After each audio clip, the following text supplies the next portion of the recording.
Good morning. That's a bit loud for me.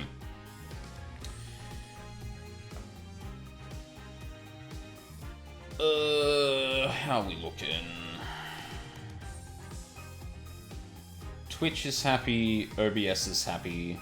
What? No, OBS is not happy. Oh dear. Alright. Sorry, I'm about to double everyone's audio. Oh! No, hold on. Okay, I think we're good. All over the place this morning. Oh, also, I'm wearing a dressing gown today because, it's laundry days. Hi, Cassie, how's it going?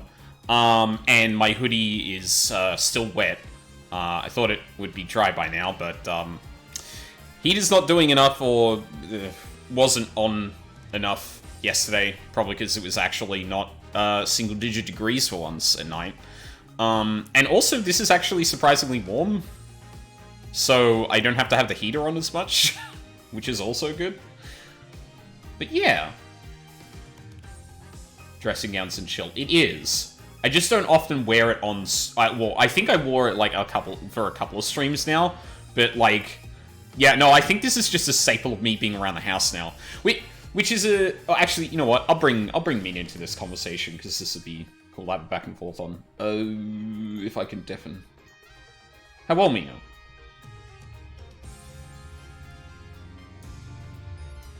Oh, shit. I'm Morphe. Oh, hi. Sorry, I realized I might have gotten it back a bit too quickly.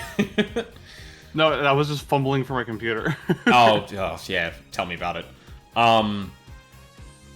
Yeah, so, like, Sunday, definitely good for, like, comfy clothes and that, but I always have this, like, I haven't cared too much about my presentation on camera so much. Like, I'm just in my house, like, I'm streaming video games to people. I'm not looking to, like, look fantastic, which, you know, yeah, probably slightly privileged being a man and not a woman perceived on the internet.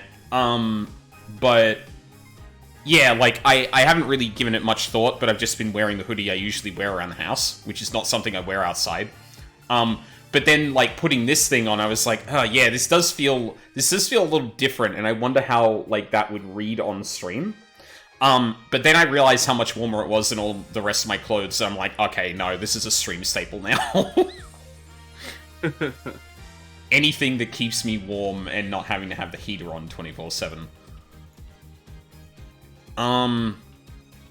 Yeah, so, before we begin, there is something important I need to make chat aware of, because I've been messing around with my audio.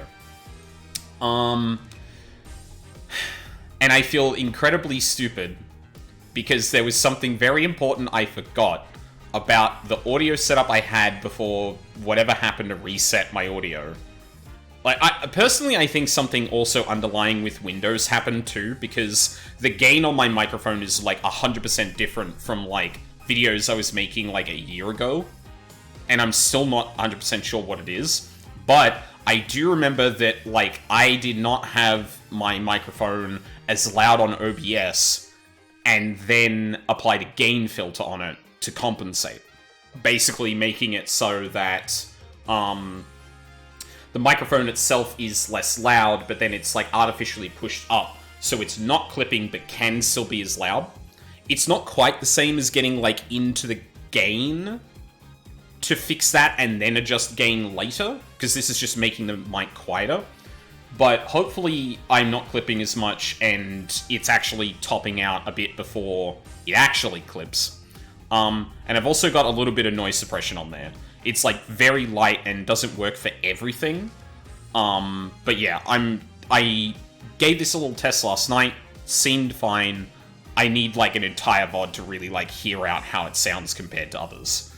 And the reason this happened was because I was reviewing our last stream of this, and I was hearing how much I was peaking and going... Like, I've been uploading videos to a YouTube channel to, like, get archived and stuff like that, and, like, I've had to hear myself from, like, a year or two ago, and I'm like, I have the same setup. How is the audio so different? So yeah. let me know if the audio sounds weird, if I'm, like, too quiet compared to the game or anything like that. I haven't adjusted any of the balance outside of my own microphone, so I'm trying to find a happy medium there. But hopefully I sound less obnoxious. Speaking of obnoxious, sorry, I'm not going to talk about coasters all of a sudden on stream. Okay, sorry, minor tangent, because, like, that caught my eye, and I'm like, it's so weird. So I bought a new desk, and I was like, I'm not having anything on this until, like, you know, it's a bit loved, and then, you know, fucking whatever. Also, the texture of it, it's gonna make it obvious when there's wear and tear. I bought coasters. Real cheap ones from a department store. They're wooden. I don't think they're sealed. Because I just looked over at one of them, and I can very clearly see a ring in it. And not like, oh, something's been sitting on it, but like, oh, something's getting into the wood. No. I knew they were cheap, but Jesus Christ, I didn't think they were that cheap. Oh, I'm gonna have to see if my, I don't know if my housemate left the lacquer she used for something else in the house when she left. I'll have to check. I got options. Yeah, anyway, we're not even at court yet. I think we're about a scene away, I think. Yeah, given the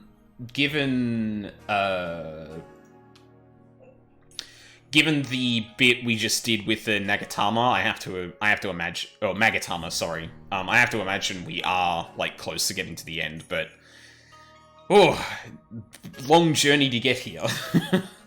Yeah, absolutely. Oh, trust in me. Oh. I still can't believe the double pun. That's, like, masterful. It's excellent. Abbott, Zeh'lot, and praise Zeh'lot. That's just... fuck. Oh, god damn it. Okay, hold on. OBS is being a shit again.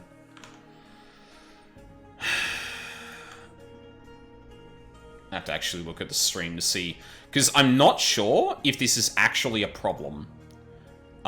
So for reference, this happened during a 1000x resist stream I did.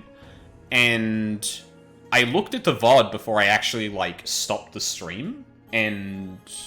oh, it's gone again. If anyone's in chat, can attest to it, did the stream, like, hitch or anything like that then? Because what I interpret the issue with no? Okay. What I interpret the issue with the 1000x resist was is actually it was dropping every second frame. So it just dropped the frame rate instead of, like, completely, like, hitching or anything. Second lag on you, but I thought it was lag.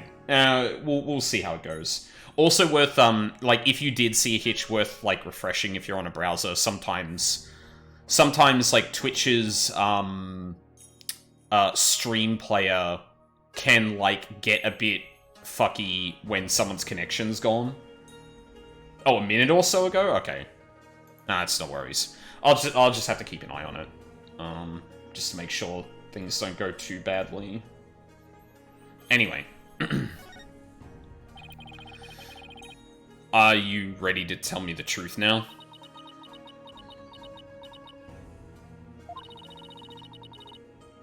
I admit the warning was sent to my husband. But he was not an insurgent. Then why did you keep it a secret? Because the authorities might have suspected him of being one if I hadn't. I guess that makes sense. If the rebel hunter was after him, I can see how people might at least suspect. We are a Koreanist kingdom. As such, rising up against the monarchy is the same as blaspheming Koreanism itself. Your husband was a devout priest of Koreanism. And you feared that his good name would be tarnished if the warning went public. Yes. That makes sense. But is it the honest truth? What if the High Priest really was a rebel? The rebel hunter would have had a motive to kill him. Still...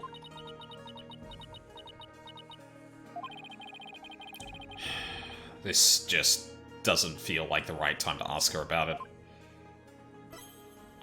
A warning. Could you tell me a little more about the warning?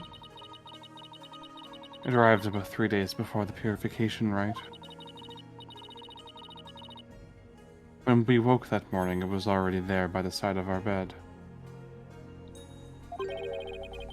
It was by the side of your bed? Yes, we had the whole house locked up tight. And yet, someone still managed to slip in. Oh, it was so frightening, wasn't it, dear? Wait, didn't... Hang on, let me look at evidence. Near the High Priest's home. Did someone not say that the thing was pinned to the front door or something? Someone implied that, maybe? Maybe I felt in the blanks there. We know that the arrow was stabbed into the notice, but we don't know where the arrow was found. Right, because the arrow was just found nearby. Yeah. But I find it hard to believe... Well, maybe we'll get a little bit more info there, but that strikes me as different. At least.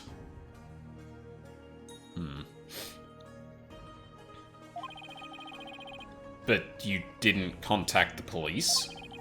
Because you didn't want them to suspect your husband of being a rebel? That's right. If only we had told the police, maybe Terest would still be alive today.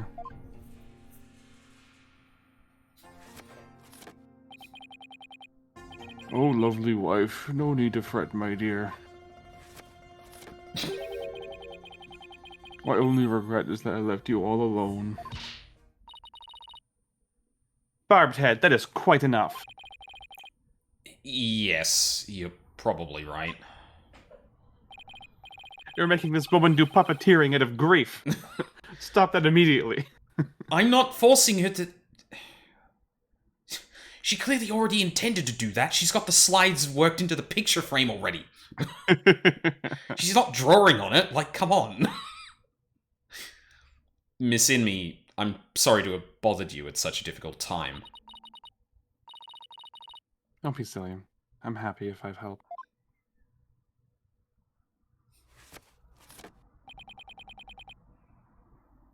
Your benevolence, may you swiftly shine light upon the truth.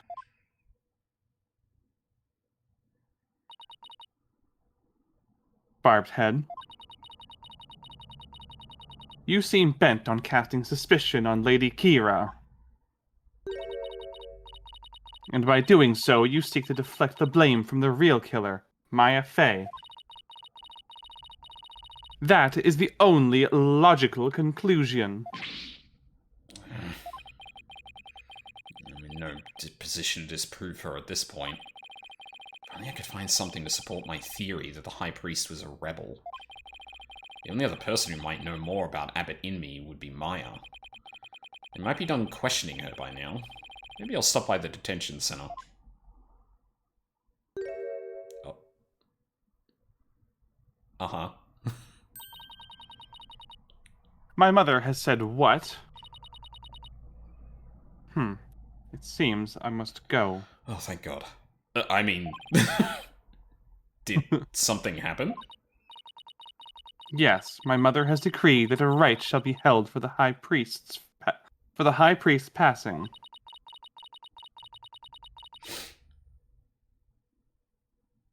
And that she shall conduct the prayer of lament therein.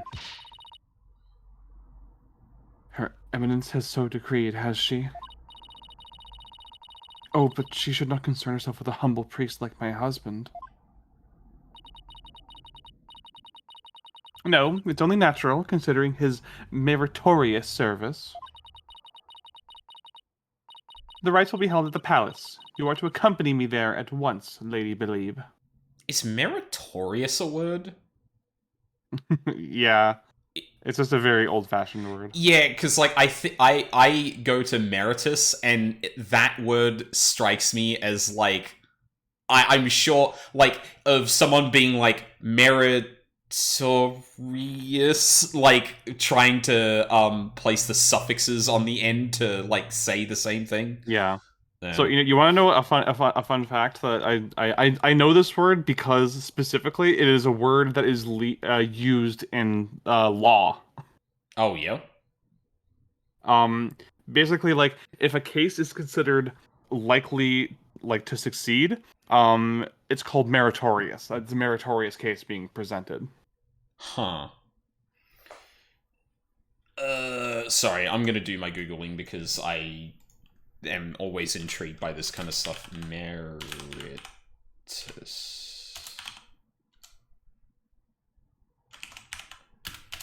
Oh, merit. Hold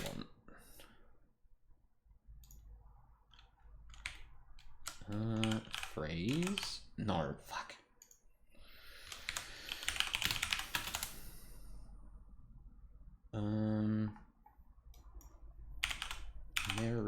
Meritorious. Well, maybe that is the correct word, and I'm just thinking deserving reward and praise.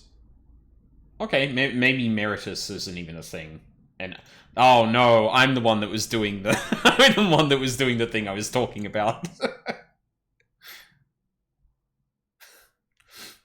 Unfortunately, the reason I did think that a little bit is because Rafa's character at this point is definitely someone who would do that.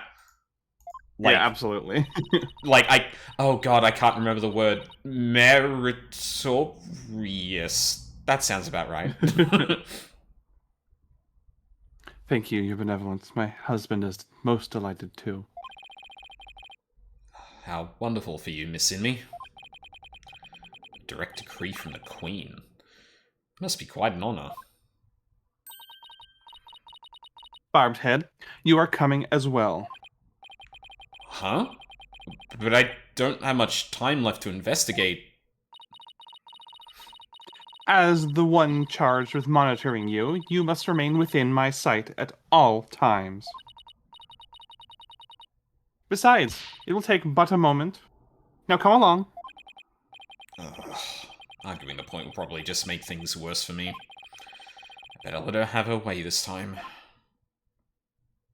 This time, she's the royal priestess. Phoenix, you kind of got to do what she says. Yeah. Yeah, and I was about to say, like, by whose authority, but then, like, no, she is basically the Pope, so, like, yeah.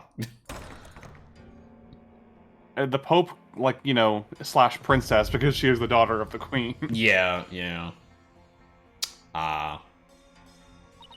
And Oh, we I see love both... the theme that plays here. Yeah, this is really good.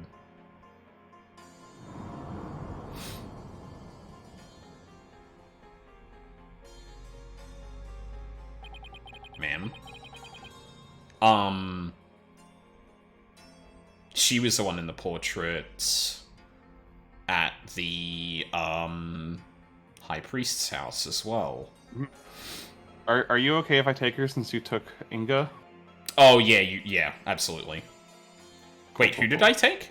Oh, her husband, Inga Karkul Kurain. The Minister for Justice? The Minister of Justice, yeah. Yeah, okay. Huh. It's very funny when they're husband and wife and the High Priest just having a picture of both of them. Oh, shit. So this is the Queen of Karain. What is wrong with you, Barbed Head? Show some respect. How? Huh? Should I bow or prostrate myself? Hello, Charles. Oh, it is quite all right. Stay as you are. Mother! Your Eminence, I would like to give thanks to you. You honor both me and my husband. His exemplary service deserves to be honored. Oh, but what a terribly trying time this must be for you, Lady Believe. May my prayer comfort your soul and that of your dearly departed husband. Nothing would please me more. Oh, Your Eminence, your words are wasted on my humble husband and I.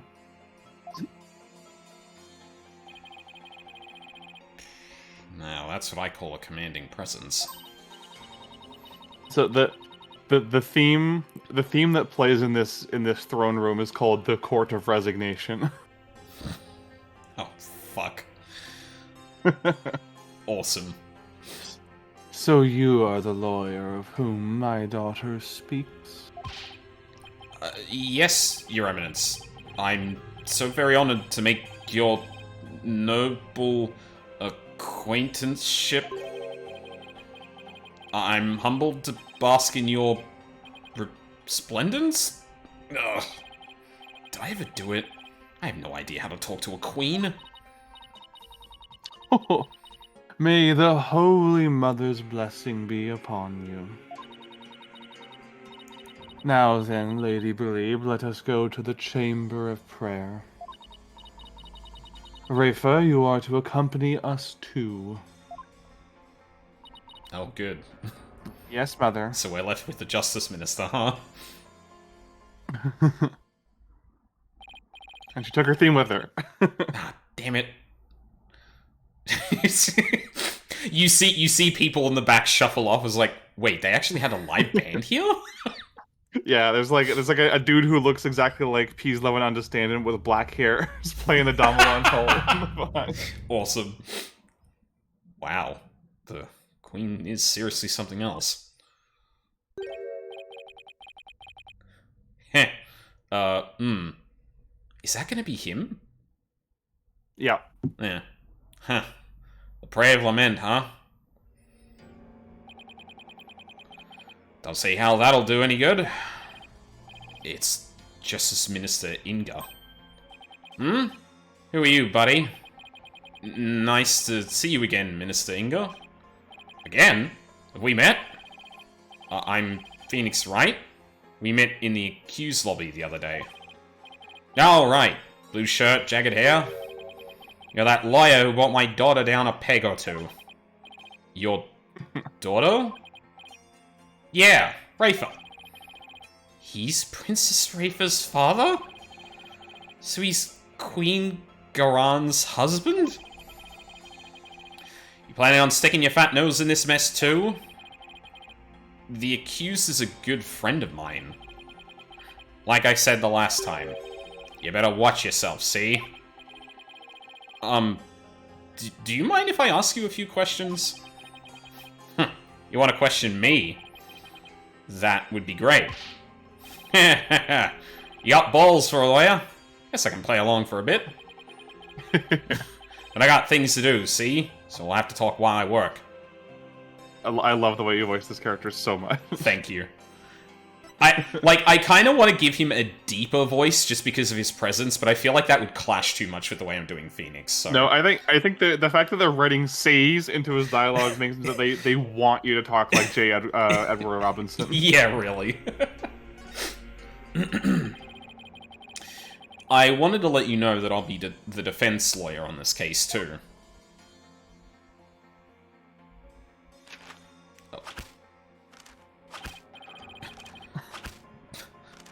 Okay, that's not a cigar. Or it is? It's a stamp. Well, could be both. Yeah. Well, don't say I didn't warn you. You only won last time because that idiotic prosecutor filed false charges.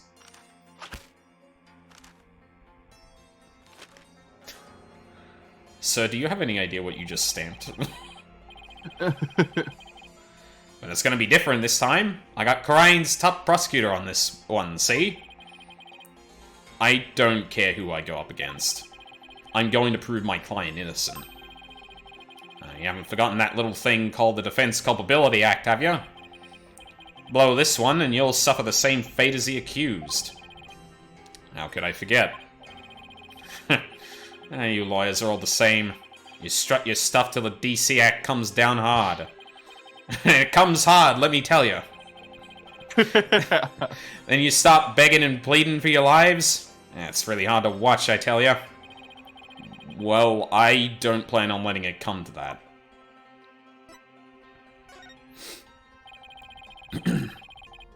Were you the one who wrote the Defense Culpability Act? Maybe I did, maybe I did. I mean, come on. Oh, maybe I did, maybe I didn't. What's it to you?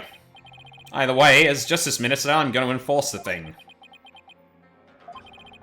It started as a way to counter the dirty tricks of your trade, like falsified evidence. But it turned out to be quite handy. Efficient, even. Handy? Efficient? Yeah, made my job real easy. Any goons who cross me or the Garan administration are gonna get just what they deserve. Especially those rebel scum. I don't like that they call it the Garan administration, as if it's not like a divine rule. Yes.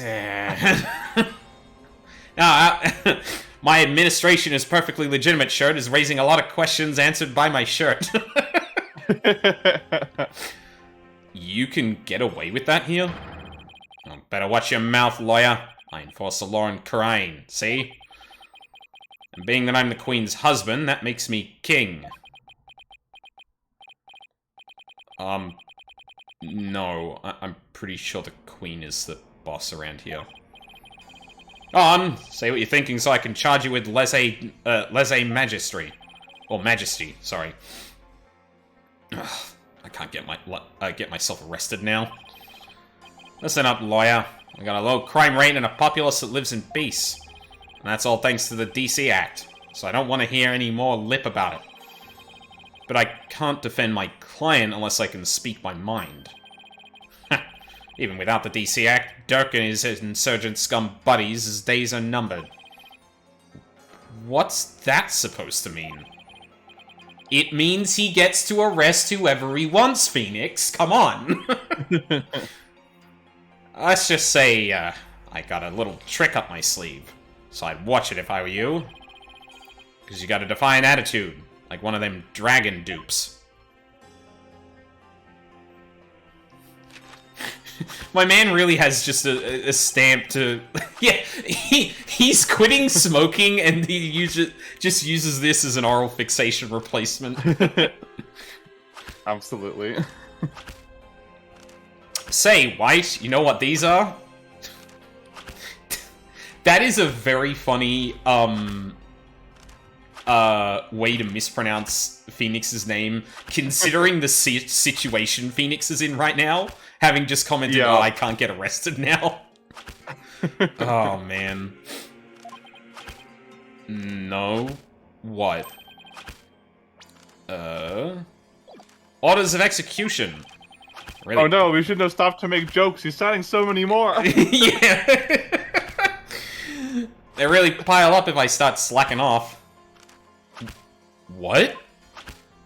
Now I know that sounds bad. And tomorrow I'll have even more work to do, processing the one for your little friend. And if you really do defend her, I'll have to add one more to the pile for you. You're not stupid enough to waste your life on that criminal, are ya? And he just fucking walks away. Don't worry. I'll make sure to lighten your workload, Inga. I won't give you a single execution order to sign tomorrow. I have returned, Barbed Head. Your benevolence? Are you done with the rite? Yes, it was performed flawlessly. Did we need the qualifier there? Of course she does. Look at her. Yeah, no, rhetorical question. Lady Relieve stayed behind to speak with Mother. Although Rafa would be the one. Rafer would absolutely take that literally. Like, of course I should. It's very important. Phoenix, she doesn't really get those. They fly over her head. Nonsense. I'd be able to catch them as they fly over. I hope this will ease her sorrow, even if just a little. So, you've been speaking with my father? Well, it's more being spoken at, but I suppose. Yes, you could say that. My father is a great man. He works tirelessly to keep the peace in our kingdom. Watch me stamp all these execution orders behind my back, see? I'm great at my job. He's a great man. Fucking hell. Khura'in as it stands today owes everything to the efforts of my mother and my father. You should feel deeply honored. Like, I think I have to hand it to this game, whilst the things they're doing... You could probably say this for Ratons, too. While the things they're obviously doing are, like, extreme and bad, they feel like they don't border cartoonish too much. Like, there's a tinge of, Igna definitely got there a little bit with just like, you know what I'm stamping behind here kind of thing. Yeah. But it's still like that feels like a little bit of a flourish on like something that's actually like not unfortunately realistic, but like no, I'm having trouble kind of like forming the words. Basically, like we are very, very prominently putting forward that actually, you know what, let me process this a little bit before I say the things.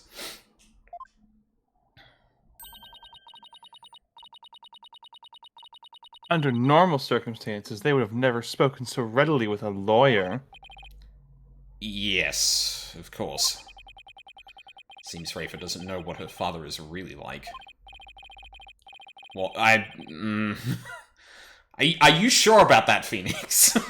That is a pretty big assumption. She is kind of lauding the actions of a vigilante, like brutalizing people and going like, "How dare you insult the person taking up the mantle of one of our heroes?" Like, no, I don't think she gets to have that grace given to her knowledge of her father's doings. Well, now that we're done here, let's go see if I can talk to Maya now.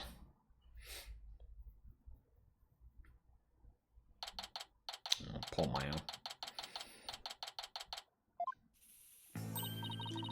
Oh, it's you, Nick. Okay, there's music here. Yeah, so the thing I was trying to touch on is, like, it's funny the game probably doesn't directly bring it up, but, like, my mind drifts back to Red White, who is obviously, like, incredibly cartoonishly evil. Yeah. Because, like, you look at Raytons, and, like, it feels very kick the dog evil in terms of, like, haha, I'm gonna bankrupt Phoenix and that, but, like, the ways and the motivations feel like, or maybe even the, like, mechanism by which he does it seems like, maybe it's not even the actions so much. Because I spoke a lot about how Raytons was, like, really getting on my nerves. And, like, not in the, wow, well, look at how cartoonishly evil this guy is, but, like, you know, like, leveraging social media, twisting fucking contracts and shit like that. Like, it's, and the thing I, attach that to is kind of like the, reality that people do that, or this is a natural extension of what often happens in real life, where, you know, PR campaigns and stuff can be done to like ruin people who are trying to whistleblow and things like that. Like it feels like a little too real in terms of like, damn, that's awful, and this isn't like something I can even separate myself from, because that is a reality that happens quite often. And I was getting similar things from the way Igna is portrayed, in so much as like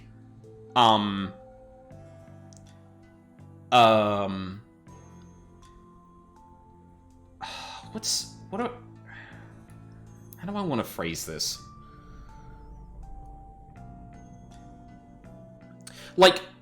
It doesn't feel like red white, and it simultaneously it doesn't feel like something like incredibly real.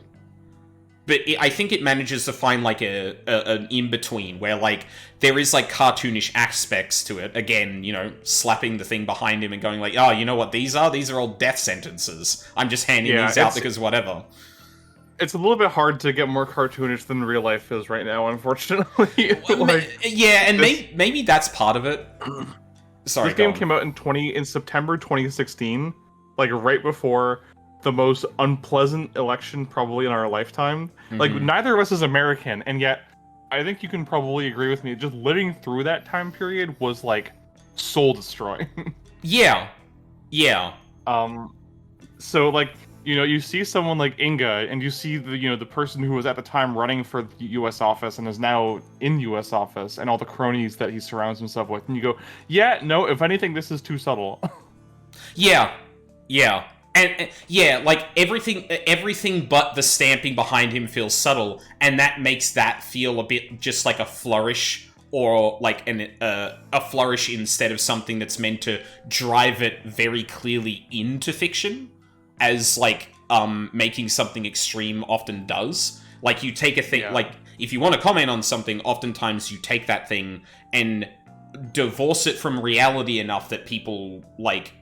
Well, there are a couple ways to do it, but one way you can make it such that, like, hey, like, we're obviously commenting on things, but we're trying to, like, both distill it and make people engage with it as fiction, is to make it extreme, to detach it from reality somewhat. And yet, that flourish doesn't feel enough to eject it from that, if that makes sense. Yeah, exactly. It's like, when you think about the movie Alien, like the first one, is mostly a movie about like workers' rights. Mm-hmm. Like, it's a movie about a bunch of space truckers who get conned into carrying a dangerous cargo with them, and that cargo gets them all killed except for one survivor, who then submits an incident report. Like, it's summarily mocked, disregarded, and shelved by the same company that sent them on the mission in the first place. Yeah. Like, it is very much an indictment of American bureaucracy, or North American bureaucracy in general, and like the way that quote unquote low skilled workers are considered expendable grunt labor. To the point where like one of the most iconic lines from that movie, even though it's not spoken, it just appears on a computer screen, is "crew expendable." Yeah, which is so iconic that the Alien Isolation DLC got named Crew Expendable after it. That is especially for that game, that is a very good thing. That is a very good title for that. But yeah, maybe that's what's actually happening here, is that the not exploitation's not the word. The abuse of power and, like, enforcement of morality through law is, like a thing that does happen, maybe not to the extreme, well, not always to the extreme that we're talking about here, but, like, maybe that's something that actually is, like, fighting me at the moment, is that, like, given the way a certain country is handling executive orders right now, like, Yeah, is that really so dissimilar? And like showing it that he has no disregard, showing that Igna has no regard for what he's actually doing. All people who are arrested are guilty and should be immediately executed is kind of like, I don't know. That's not divorced enough from reality right now for me to think that this is cartoonish. Yeah, I hate living in precedented times. Or unprecedented times, sorry. Yeah, it's one of those things that you look at and you realize when this game was written back in 2015, it's like, haha, yeah. Oh, man. Yeah. Ugh. Shitty timeline we're in. Agreed. Maya, are you okay? The questioning wasn't too harsh, was it? No, I'm alright. How about you? Make any progress?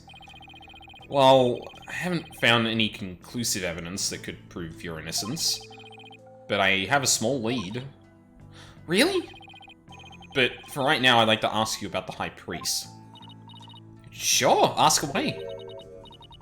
By the way, what's the princess doing with you still, Nick? Doesn't she have anything better to do? Doesn't seem like it. I heard that.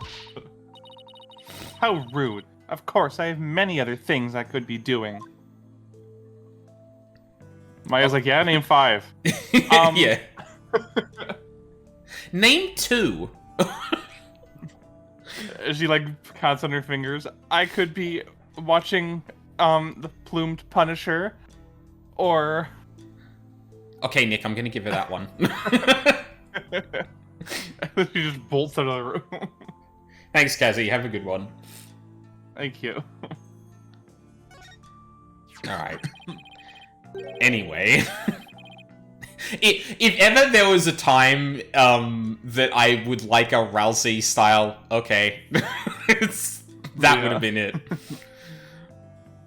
It's just a thought, but do you think the High Priest could have been a rebel? A rebel? Why would you even think that? Because if he was, then the rebel hunter Lady Kira would have had a motive to kill him. What? Uh-oh. Princess Rafer overheard me.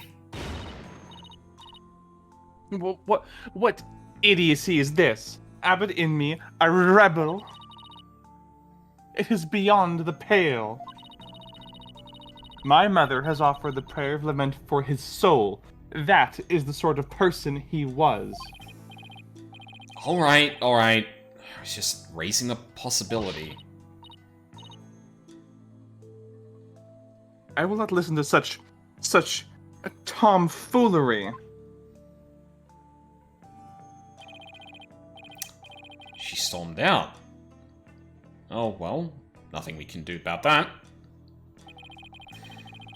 Do you recall the High Priest doing anything suspicious?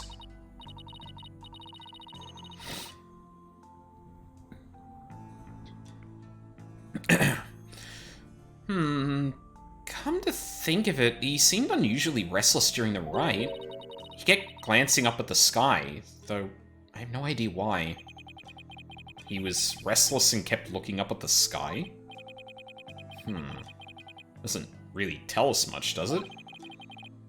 Anything else come to mind? Sorry, that's about it. Guess this is all I'm gonna learn about the High Priest right now. Oh, but there is one thing I should follow up on. I want to keep my spirit Oh, thank you. Okay, good. I want to keep my spirit channeling abilities secret while I'm here, Nick. What? Why? Oh, right, they were whispering during this. I'll, explain later. With Princess Rafer gone, this might be my only chance. Hey, Maya, what's up, though?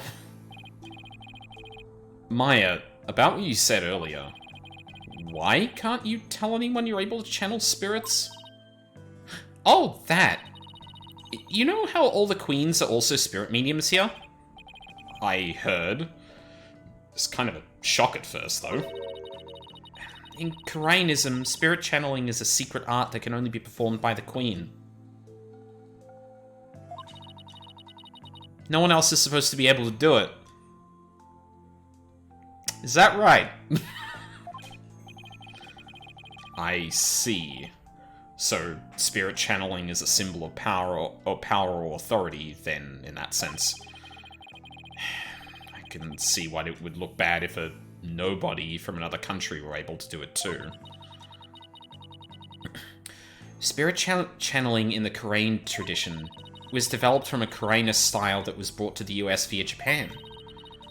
But it seems like my clan's spiritual power is greater than that of the average Koreanese. It may be a quirk due to how our styles diverged, but I don't really know.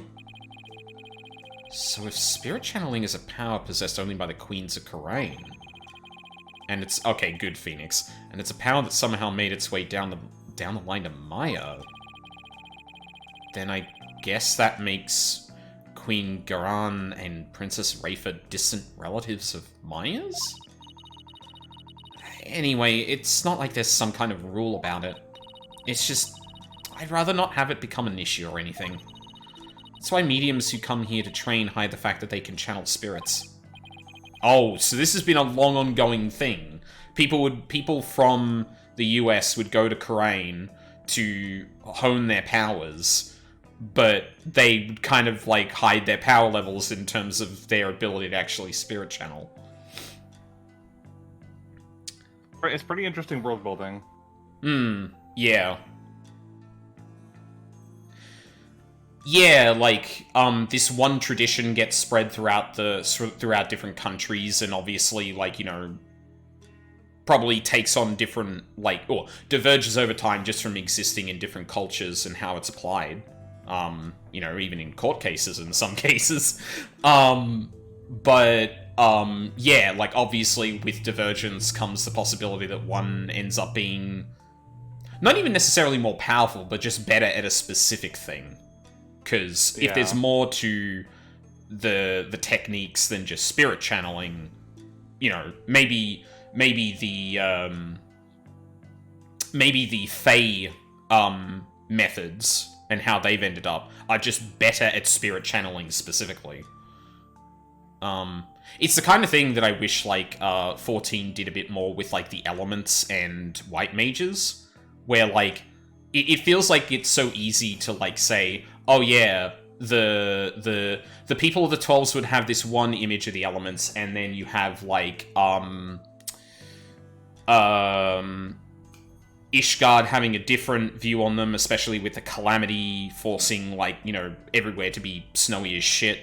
Then you go to, oh my god, Hingan and Domar, and they all have different visions of the elements and how those are actually different, and maybe some of those are better. But, yeah, like, this I really appreciate. 14 was just like, actually, no, their views on them are incorrect, the 12's Wood was right all along, this is the framework that the elements exist under, and it's extremely boring and disappointing. Yeah, it's kind of hand-waved. This is also kind of hand-waved, but in a more interesting way, at least. Yeah, exactly. The characters actually speculate on it instead of just being like, yeah, whatever. It doesn't mean anything.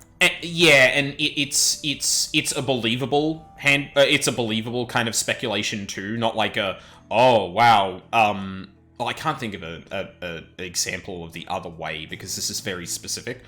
But it's just kind of acknowledging, like, oh yeah, I guess there would be divergence, and I guess this just ended up being a bit more powerful for some reason. Obviously, you know, with the Queen's face being unknown and things like that, several red flags have raised for me, but, you know, we can keep them to the side for the time being.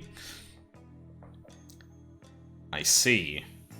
I had no idea it was so complicated. Either way, training here is a must to fulfill the qualification needed to become the Master. And what is this qualification to become the Master? To be able to channel spirits of one's own volition and without fail every time. Like, remember how my spirit channeling was always hit or miss? I only ever succeeded about 30% of the time. Yeah, and it was more like spirits possessed her as opposed to her channeling them. So you can do it every single time now? Whenever you want? Yep. At least, I think. You think? Well, I haven't actually tried channeling anyone since I completed my training here. But once I get back home, I plan on taking the final spirit medium test. I have to try channeling one spirit after another, in a marathon channeling session. Only those who pass the test are worthy of becoming the master, huh? Yeah, but I know I can do it. I'm going to ace that test and become the next master. After all, I can't let my clan and the other villagers down. Right. Maya's the next big hope of Karain Village.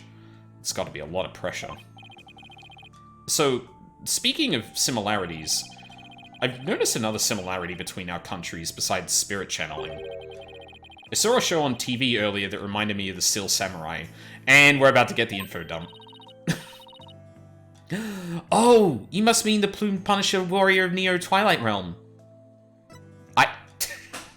Oh my god. No, wait, hold on. No, why are we doing this? What is going on?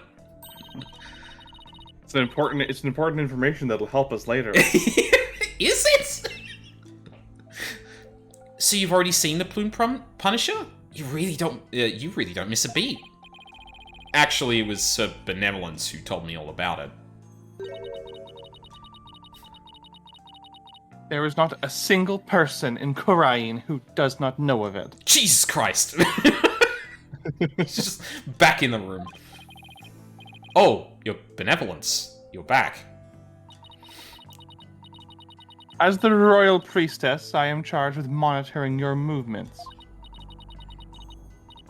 So, I have changed my mind. For order to fulfill my duty, I must not divert my ears, not even from your blasphemous theories. A sense of duty is commendable, but I wouldn't mind if she backed off a bit. Great timing, your Benevolence. There's actually something I wanted to show off to the both of you. Show off? Yeah, I got a tattoo of the plume. The plume. Maya sure seems excited all of a sudden. Yep. Ta-da! What's that? It's an ultra-rare Plumed Punisher strap. Oh, don't call it that. Oh my god, why? There's only one of them in the whole world. It was specially made to promote the TV show. You're the owner of this strap? My fucking god. That is a keychain. What are you doing? Don't tell me you're a Plumed Punisher fan too, your Benevolence? Phoenix, she... Okay. No, of course not. Only little children watch that show. You just hear the bells jingling. I have no interest in such things. Right. No, I am telling the truth. Sure, let's just leave it at that. So, how did you get your hands on that, Maya? I found a kindred spirit in a Plumed Punisher fan in a Plumed Punisher fan here in Karain. It resulted in an exchange of cultures transcending national borders. And by cultural exchange, you mean you swap TV show promo merchandise? You bet! I traded my Steel Samurai watch for this strap. It's a super rare watch that plays the Steel Samurai theme song when the alarm goes off. Like I said, very important. Okay. Alright. My newfound Karaini's friend was so happy I got this one-of-a-kind strap in return. I guess there are people like that wherever you go, even here in Karain. Watch this. When you press the Magatama on her belt, it plays the show's theme song. Wow, that has incredible quality speakers. Well, I mean, I guess it's just bars rather than like a bulletproof glass window like in America. Oh no, I'm talking about like this thing is probably the size of a keychain. Like a speaker on that to play that would Oh, be ridiculously good. true. I mean, you get like decent speakers on phones now, but generally that's because it's powered by a battery that can actually support it, you know? Yeah. That sounds just like the Steel Samurai theme song.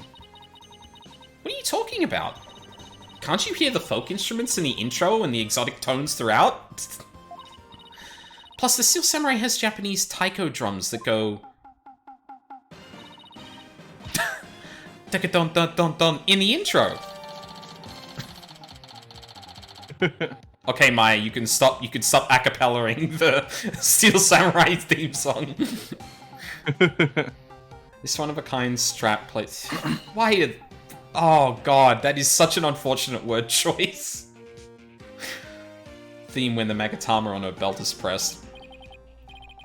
Right. I guess my ears just aren't as good as yours.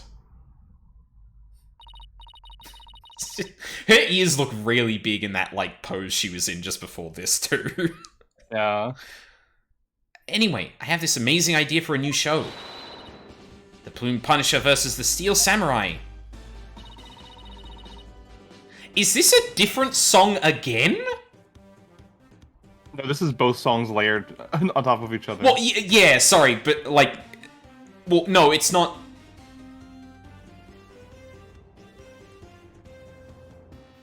I'd need to listen to them side to side. I feel like that's not... I feel like they've done a little bit more than just layer it, because I feel like it'd be a lot busier if that's the case. Yeah, But I think this is just wrong. the Plume Punisher theme, because it's a minor key version of the Steel Samurai theme. I'm gonna totally go pitch it to some TV stations when I get back home. It's gonna be a huge hit. Right, your benevolence? I have no interest in such things. Well, if nothing else, talking about the Plume Punishers, thankfully you seem to cheer Maya up a bit. It's getting late. Try to get some sleep, okay, Maya? And leave tomorrow to me. Okay, thanks, Nick. Damn it. Dry-ass lips. Also, honestly, the noise suppression might even block it, but... There we go. I think I've covered... Thank you. I think I've covered just about everything. Time to head back to the temple and go over everything I've learned so far. Oh, okay. I wonder if we're gonna run into someone at the temple or something. Unless you really are just gonna, like, take a second to collect everything. It's getting late. Won't be long till sundown. That's probably Albie, right? Mr. Wright, your benevolence. Yep. Are you done with your investigation for today? Pretty much. I thought I'd go over what I've learned so far. Care to join me? Yes. Please allow me to help. Okay. First, we know that the High Priest received a warning 3 days ago. It was from someone claiming to be Lady Kira, and it told him not to perform the rite. That's right. It was that rebel hunter. But what of it? That's what I'm not sure of yet. Why would Lady Kira want to stop the rite? If you could solve that mystery. Right. I could figure out her motive for threatening the High Priest. It might be the break I need, but I just don't know enough right now to act on that lead.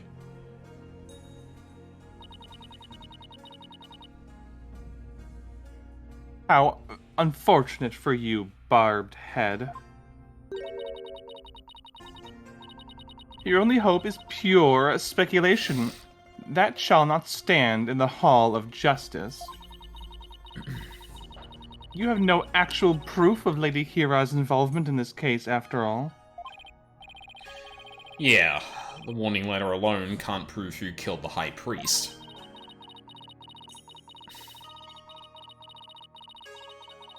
I'll give you one last chance to withdraw before you are charged under the DC Act. Your benevolence? While it is true you did not forge or suppress any evidence, that is perhaps a product of my careful monitoring of your every move. I wasn't planning to do anything like that in the first place, your benevolence. But I am going to prove Maya's innocence, within the confines of the law. How can you be so sure you will? Because of my undying faith in my clients. That is a lawyer's greatest weapon.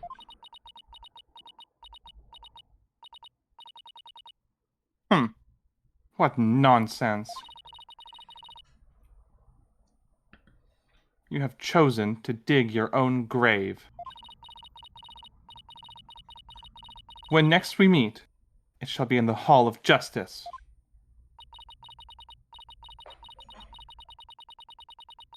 As a royal priestess, it is my duty to reveal the truth through the divination seance. This time, I will prove that the insights I glean thereof are the very truth itself.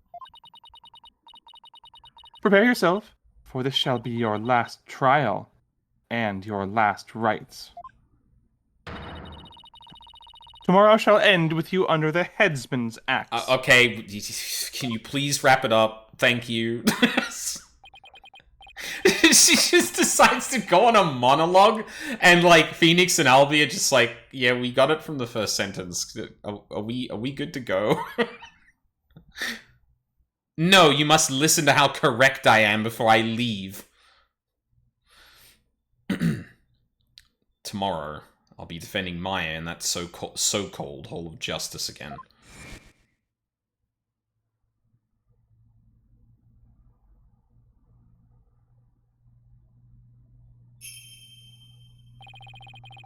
That whole seance thing makes the trial here completely different from those back home.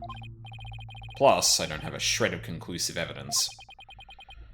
On the other hand, I've got plenty of confusion and anxiety to spare.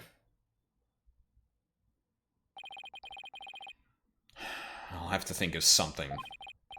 After all, I'm the only lawyer in all of Khura'in. I have to do this. I will do this.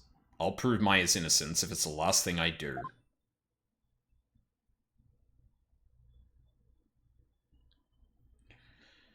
Whew. Yeah, I mean, I'm in a similar place to Phoenix. I'm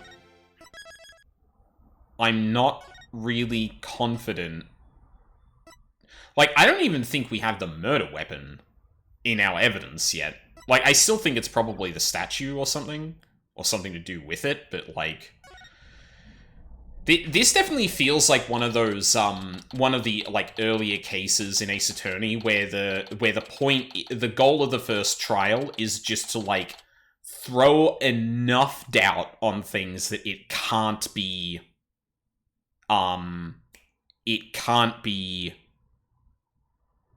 case can't be closed there.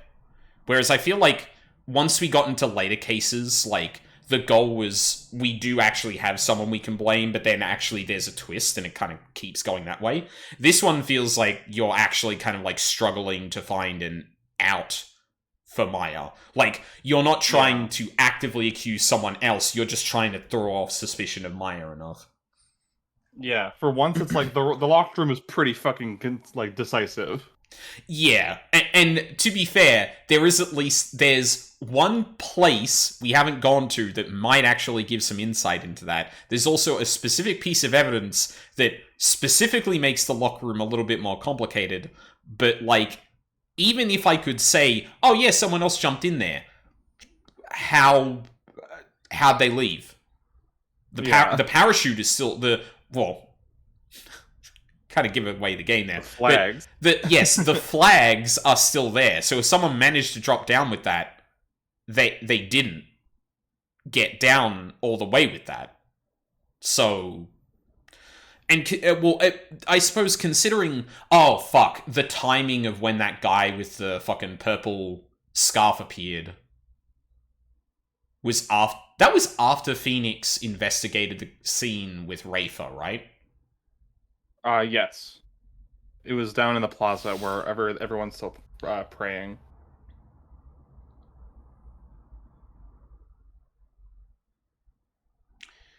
They're all still praying a lot, including praise a lot. Mm-hmm.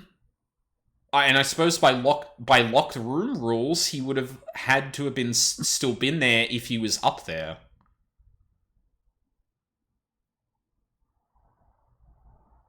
Curiouser and curiouser. Hmm. He was just lying. Oh my god. He has amnesia. There was like parachute. There's a thing I think is a parachute there. Could you fucking imagine if he just fell down, hit his head, and was unconscious the whole time under the fucking flags? And then the second Rafa and Phoenix leave, he's like, ugh. Who the fuck am I? Oh man. Wasn't able to find any conclusive evidence yesterday. But if I can figure out Lady Kira's motive for threatening the High Priest, then maybe... Nick? Today well... Don't look so down, Maya. I'm gonna defend you with everything I've got.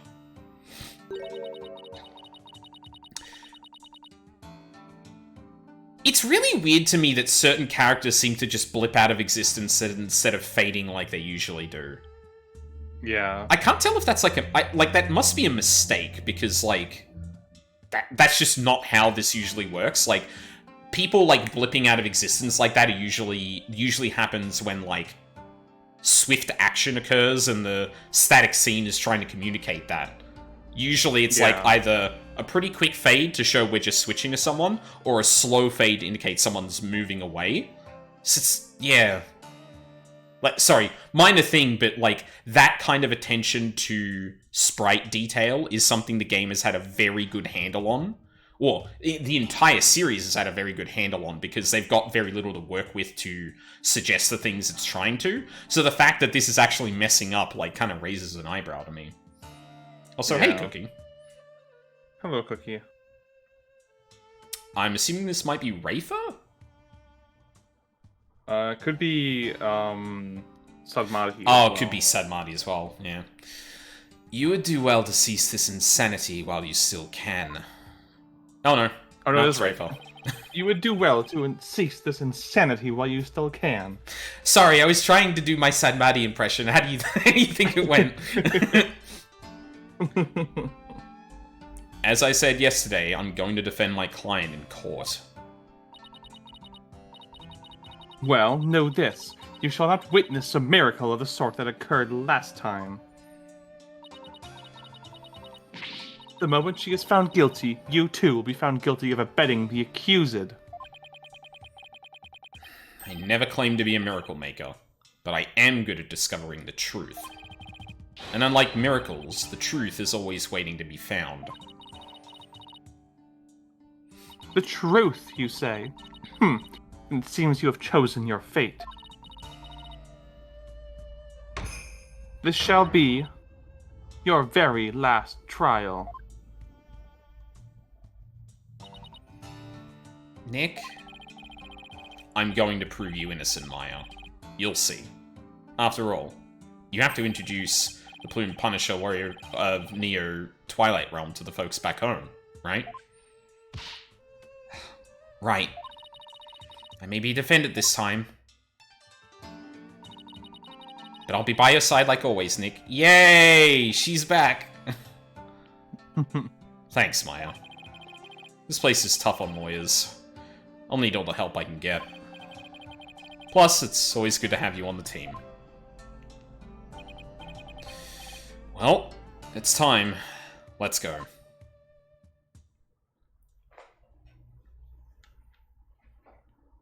The miracle never happened. God.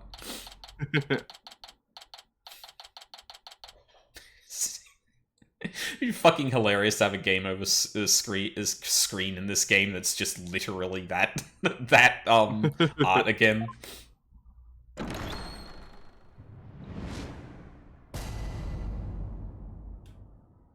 Oh boy. Let the trial of Maya Fey commence. The defense is ready, Your Majesty.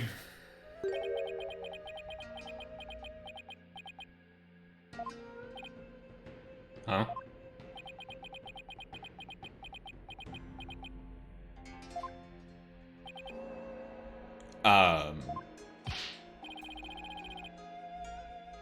Quiet. Can't you see Prosecutor Sadmati is absorbed in silent prayer? Great. Trial's barely started, and the judge is already mad at me.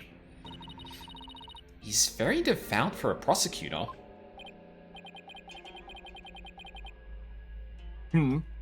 Why is the accused standing over there?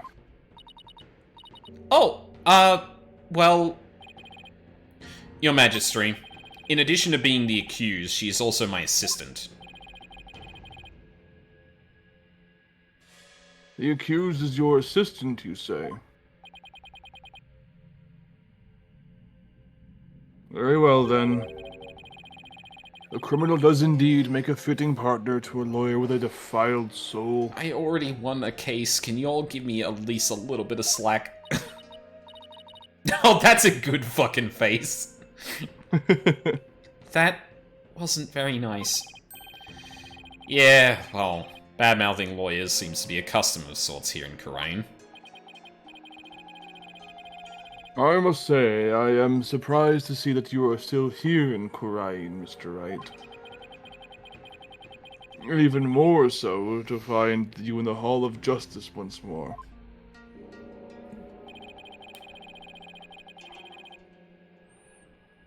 I cannot fathom why you would willingly risk your life in another trial. The answer is simple, Your Majesty. I am a lawyer, and this is what lawyers do. Although, to be frank, I'd rather be anywhere but here right now.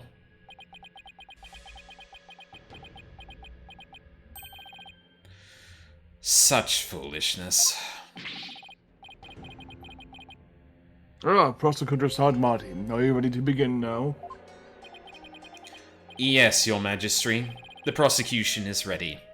Let us begin without further delay. But first, I promise you both this. I will cast your wicked souls into the fires of hell. Thus shall the soul of the victim attain salvation.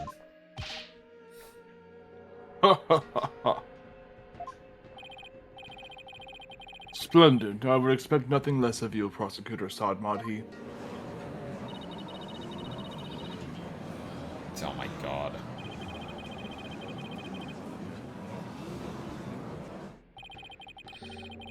I think I'll pass on that whole fire and brimstone deal.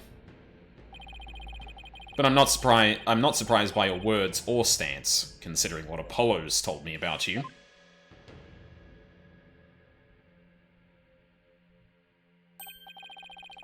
So... Oh, sorry. You're right. So, it was you who instilled that putrid loyally guile within him. Putrid... what? He too must soon face the fires, lest his soul be lost to redemption. But I shall send you on ahead, so that he will not be lonely when he arrives. Sorry, but I'm afraid it won't be that easy. People say I never know when to give up. Also, Apollo isn't in this country, so he can't have the DC Act applied to him. God, I'm really curious about the history of those two now, because like that's such an intriguingly weird connection. And I know it's like Apollo backstory number 3, but like this is the one I've been most intrigued about. I agree, yeah. I think this is his best backstory. Nervous, Maya? Also, I appreciate the amount of eye animation they're giving her in these scenes too. Mm-hmm. A little. Just like it's been ages since we stood side by side like this in court. Too bad I'm the defendant. Don't worry. We haven't lost a case together yet. You're right. Let's give this everything we've got, Nick.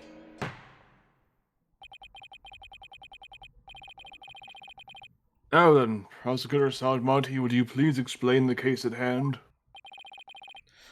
Of course, Your Majesty. Let us begin the last rites of the victim.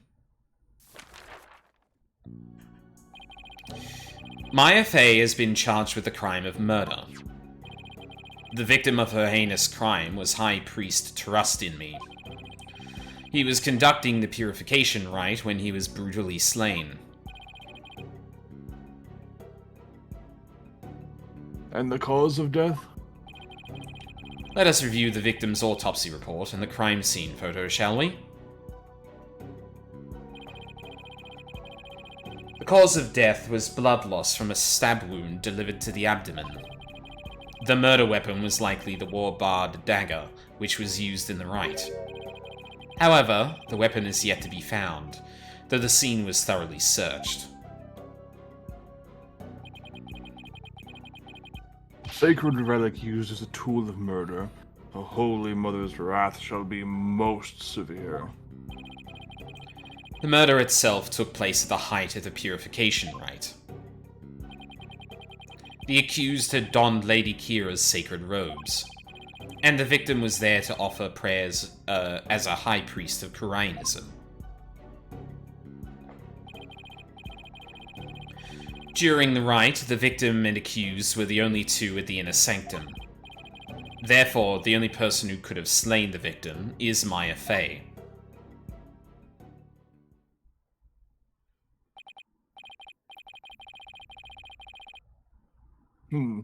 I must say that does cast a great deal of suspicion upon the accused. Indeed. Now then, allow me to submit this diagram of the crime scene as evidence in this case. Did we not already have a... Oh, I guess we had like a pamphlet thing of it. Yeah. Not the current state of it, because it does note the broken lantern on the left. Mm-hmm. In Kurainism, slaying a priest is a sin most grave and dreadful. As such, Maya Fey's soul shall be plunged into the lowest level of hell. The hell of tickling. There she shall be tickled without end for 500 million years.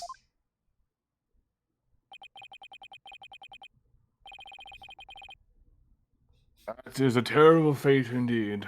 Will the defense care to respond? Like, it is silly on the surface, but also that is fucking horrifying. Yeah. Now I thought the lowest level of hell was the hell of back pain.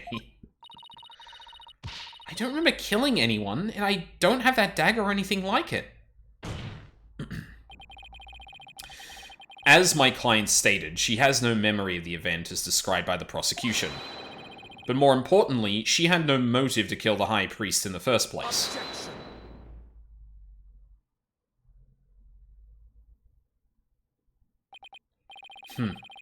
I thought you might say that. Nevertheless. Good point. Anyway. The meaningless prattle of lawyers is utterly ineffectual here in the Hall of Justice. For all will be made clear by her benevolence Rafa Padma Kurain's insights. So it is, and so it shall be. The divination seance reveals the truth for all to see. Here we go again. Bailiff, please show in the royal priestess.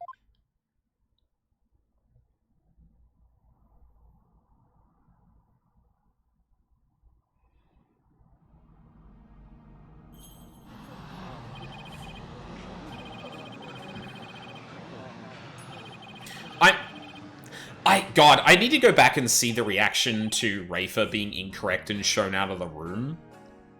because the fact that everyone's still kind of like, oh my god, she's here to give us the truth is kind of... Like, it makes sense, but I'm wondering, like, what the comparison was to that moment where we kind of flipped that on its head. Yeah, it's a bit tricky to recall because the whole crowd very much was in like evil lawyer mode at the time. Yeah, and even if they could give credit to Phoenix, that obviously that's probably not going to be enough to overthrow it. But yeah, because at this point I'm convinced that at some point Rafer is actually going to get convicted of something. Like, because this seems like the natural progression at some point is like Rafer or someone very close to people who the people don't want to be guilty, but brings into question obviously their whole view on lawyers and all of that. Like, that seems to be the natural kind of climax to this so far. So like I'm trying, like my mind is kind of like, okay, I want to keep like a trend graph in my mind of like how people are reacting to her. As popular as ever, I see. Rest assured, good people of Khurain, I will defeat this murderer and her abettor.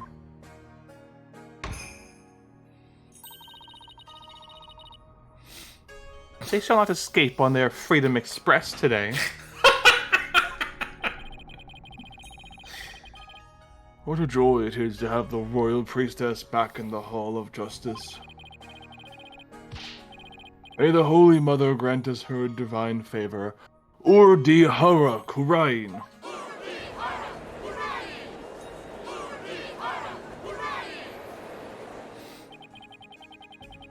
She sure looks pleased with herself. Especially for someone who didn't know what a Freedom Express was until yesterday. Is there something stuck to my face, barbed head? No, nothing, your benevolence. Oh, then, your benevolence, the divination seance, if you please. Very well. Nana, my robe. We don't want any clipping happening now, do we? Real.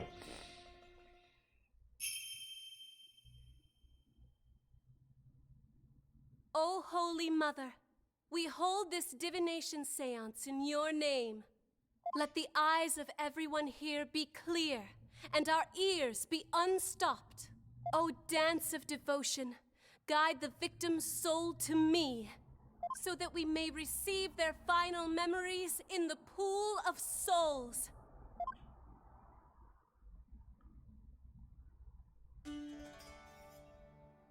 Alright, we're gonna see this animation every time, aren't we? Yep.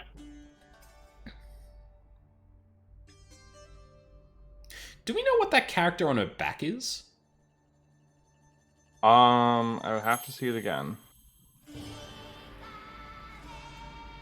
I take it then that the game is definitely not touched on that yet.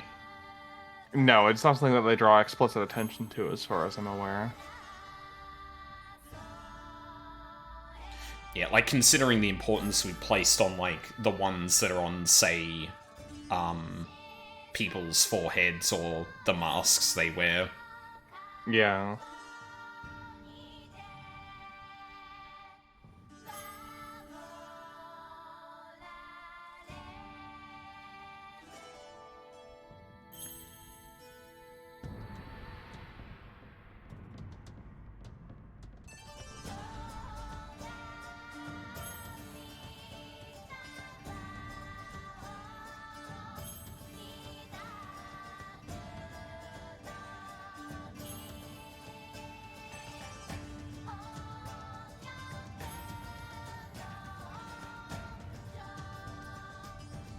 Just notice the black bars on the side of the screen.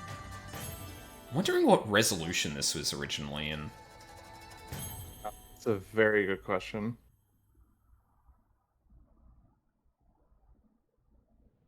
Alright. I'm very interested in what this is going to be.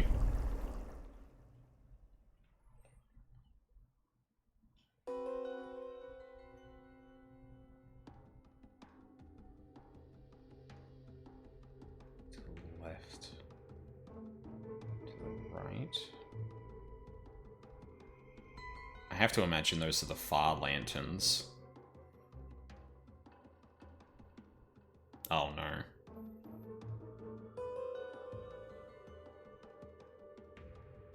Wind.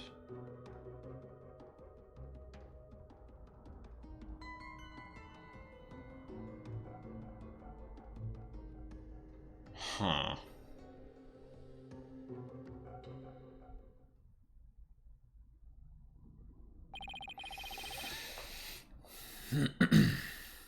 Victims Mitama has spoken. The divination seance is complete. Great. Another clearly incriminating seance vision. It could not be any clearer of foul defense. The accused donned the sacred robes of Lady Kira and then attacked the victim. No.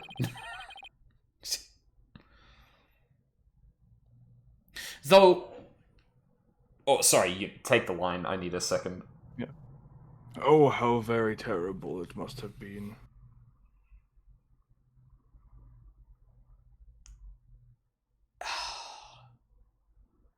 That's a lot more, like, counter to how I think things went than I was expecting. Like that's almost how I would expect the prosecution to frame what happened. But now we have an explicit vision of something akin to that actually happening. And obviously, you know, the covering of the vision before Lady Kira pops up is you know, enough to think that it's suspicious. But like the fact that Lady Kira just kind of walks forward. Well, actually, she doesn't even step. It's almost like you had a mannequin holding the knife and it just moved forward. Like gliding, kind of? Yeah.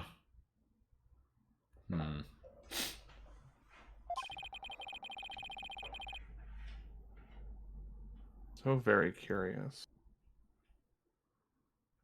The figure of Lady Kira lit against the dim lantern light. Also, it's a little hard to tell because of the slightly blurred vision of the lanterns, but I noticed that the paper comes up, and Maya was there. Paper comes up, the lanterns seem okay, and then the paper comes down. He immediately looks to the right. He can hear wind and seems to see the broken lantern. But you don't hear a noise? Breaking it?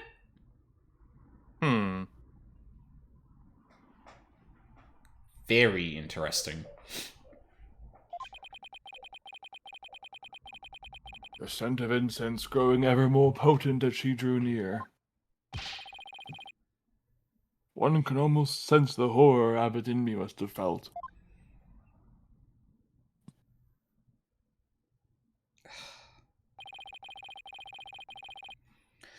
The facts as presented by her benevolence are indisputable. But that wasn't me. Do something, Nick. I'm working on it. That couldn't have been any clearer. Looks like I'm in for another uphill battle. The accused committed this vile act during our ancient tradition, the purification rite. Come to think of it, the Rite Guides explains the multi-part purification rite in detail. It sure does. 3 parts. Transformation rite. The High Priest reads scripture while a priestess dons the robes of Lady Kira, which have been purified with incense, sorry. Right, and then, yeah, obviously we didn't get to that bit. So, there is also a presumption that, yeah, like, what Maya is meant to be doing in that point is actually donning the robes of Lady Kira. It's not just Maya there, paper up, paper down, Kira there. Like, that is actually expected.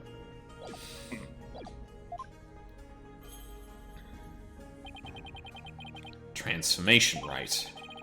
The High Priest reads scripture while a priestess dons the robes of Lady Kira. The Rite of Water. Lady Kira enters the spring and the High Priest purifies her, along with the dagger. The Rite of Fire. The priestess circles the sacred flames to purify her soul.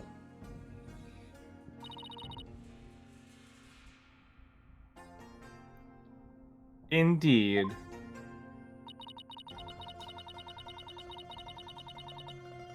It would seem that the murder occurred during the transformation rite.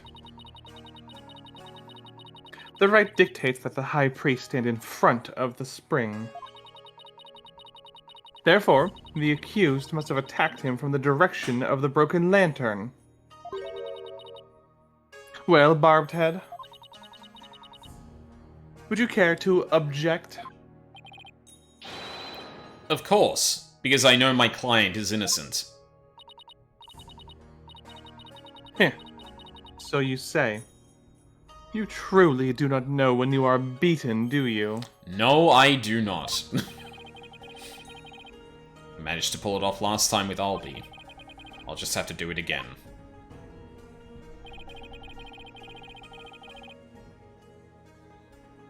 You intend to find fault with her benevolence's insights yet again? It would seem lawyers are Palkulingan creatures indeed.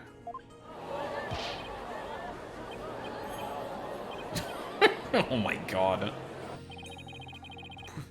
What exactly is a Palkunan? Someone who's a real piece of work, so to speak? They can call me anything they want. The only thing I care about is uncovering the truth. So, Barbed Head, are you foolish enough to risk your life for your so-called truth? Because my insights are the truth. To deny them is to willingly dig your own grave. Is that what happened last time? Shut up.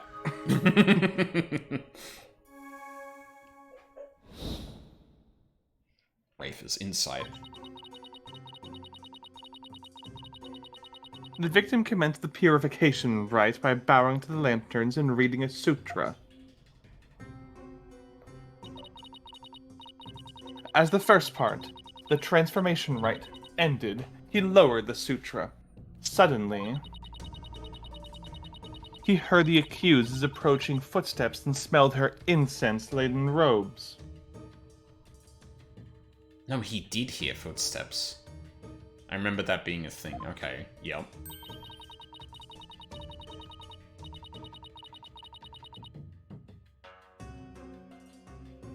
It was then that the victim felt an immense pain. I believe this was when he was stabbed.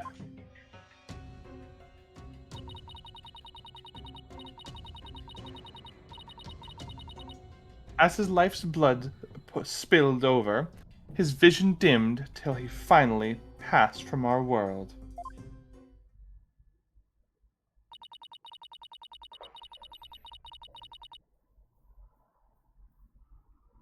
That is everything the victim experienced in his final moments. I don't think we saw him walk into the water, did we? I think it went pain and then it just went to black, didn't it? Lady Kira can wave dash. Shows where Myra and the High Priest were during the rite. Dressed in the sacred robes of Lady Kira, the accused rushed the victim head on.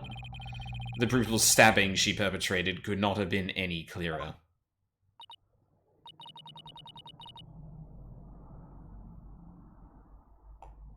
Yes, it's plain for all to see.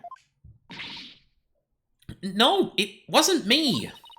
A sudden drowsiness came over me during the transformation rite. I didn't even get a chance to put on Lady Kira's robes.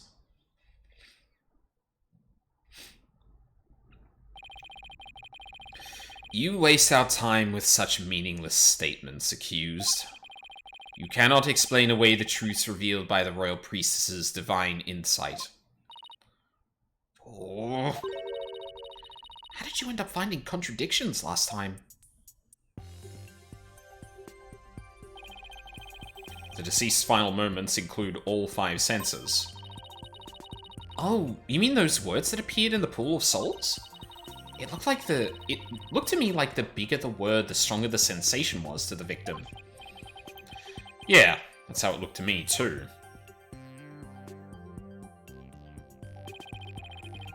The sensations themselves are never wrong, only their interpretations. That's why I tried to point out mistakes in Rafa's insights the last time. So there could be contradictions between what Abbott Inmi felt in her insights, huh? You got it. I'm going to find them this time, too. Should I check out to point out contradictions in Rafa's insights? I'm okay. Nah, I remember how it works. Still, sensations this time seem to fluctuate more than the ones from Albi's trial. In which case, I better keep an eye on changes in their intensity, too. Okay, time to point out the sensations that contradict the insights. Alright, I think we will take a break here. Okay. Yeah, like I said, this feels a lot more incriminating and straightforward than I was expecting it to be. Like, there is still things to contradict here, but I'm...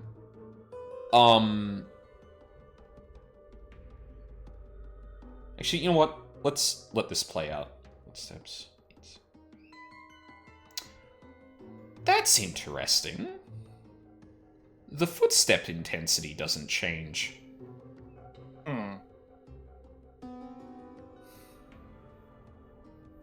What could that mean, though? I'm also, like, legitimately wondering if maybe the priest is, like, nearsighted or something. Or has... Because the lantern seems so blurry.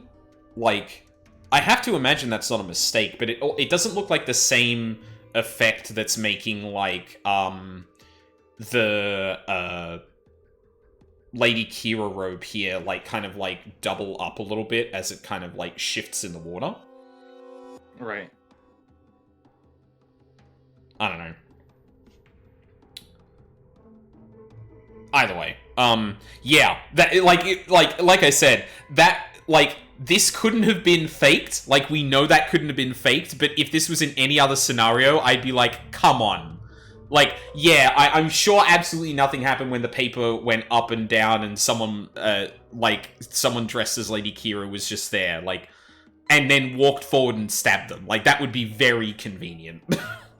Yeah. But yeah. We will pick that apart after the break.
I'm back.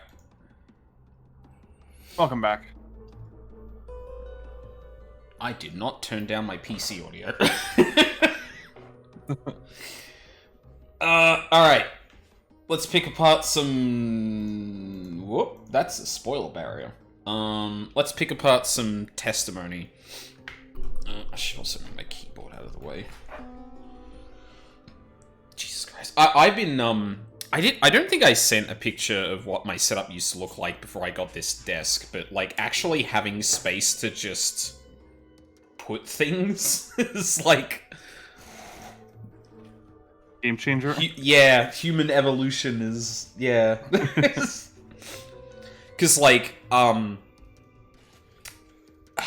don't really know how to explain this, but, like, the setup I used to have was two distinct desks right next to each other that were, like... Right.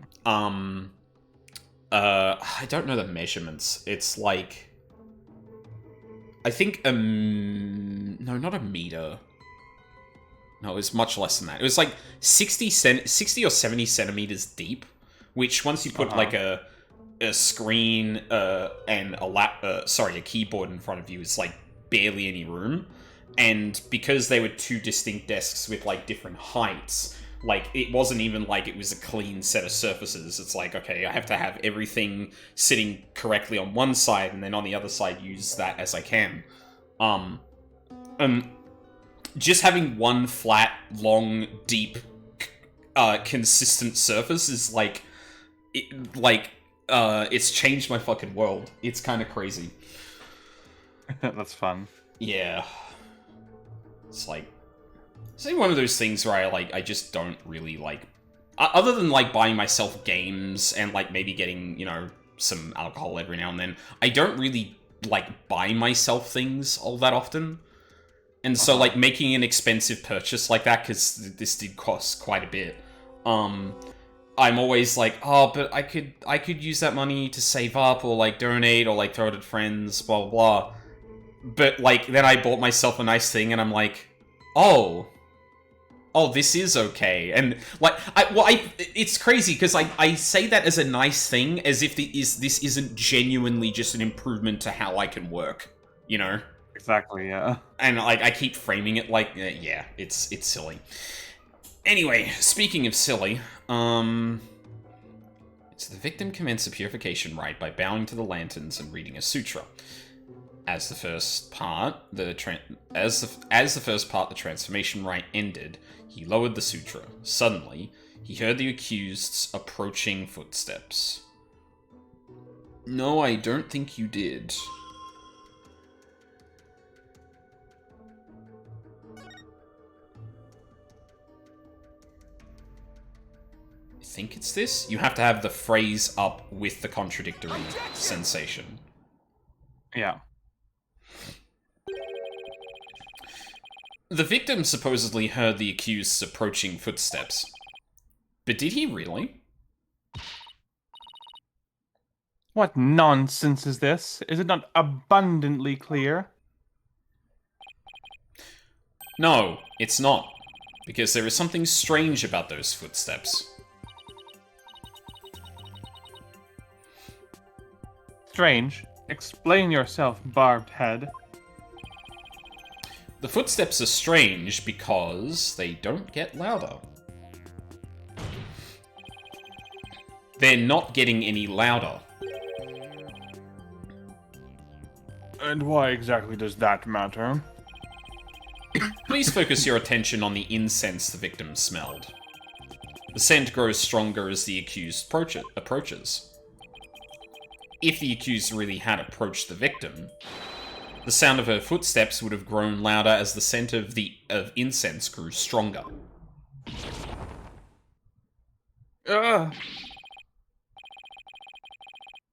Why, that makes perfect sense.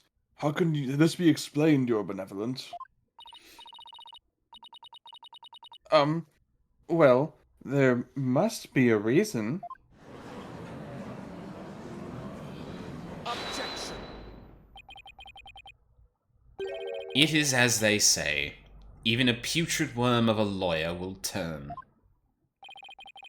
I was about to say, what does that even mean? He's not exactly singing your praises, that's for sure. Still, we cannot discount this information solely on account of its lawyerly source. Your Benevolence, perhaps you must listen more carefully to the abbot's mitama. Listen more carefully? What's he talking about? Updated testimony, Phoenix. Yes, it would appear so. I shall try to refine the sensation. Refine the sensation? I can more accurately gauge sensations by deepening my communication with the mitama. I didn't know you could do that. Why have we never done this before?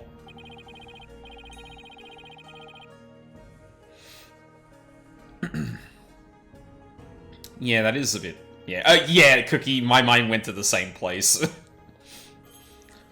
By refining a sensation, a clearer picture of the truth can be discovered. Like, my immediate thought is if you refine it too much that it just becomes, like, noise, and there's too much of everything. O blessed mitama, I beseech you, hear me now and respond to my call.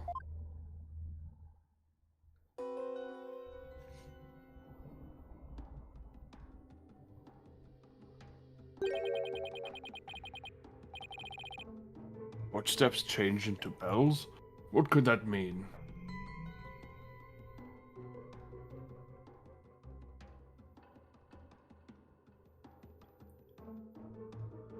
Was he walking towards...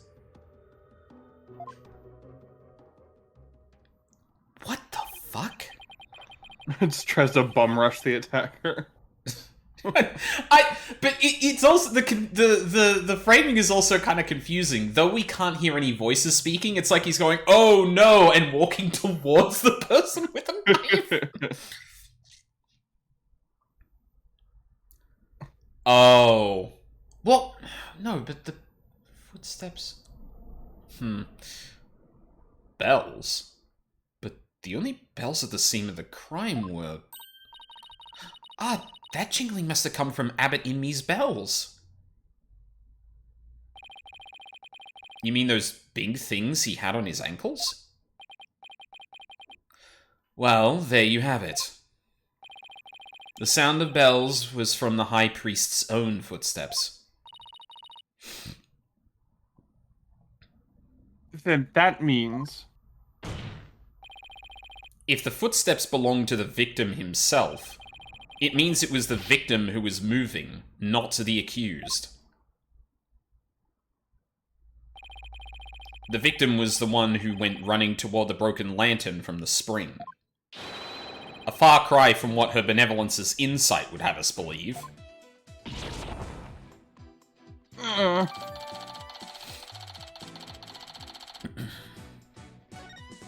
I'll just update it again. But why would the victim have approached the accused? Now I'm really wondering why he had his hands up too. That seems very odd. Oh. Slowly adding graphics to it. It just needs a big red circle for that red arrow, and do you see it?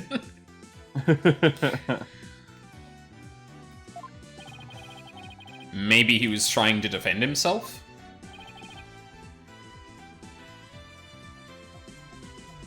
Please explain. He could have felt threatened by Lady Kira standing there with a dagger. If so, he might have thought to overpower her before she attacked.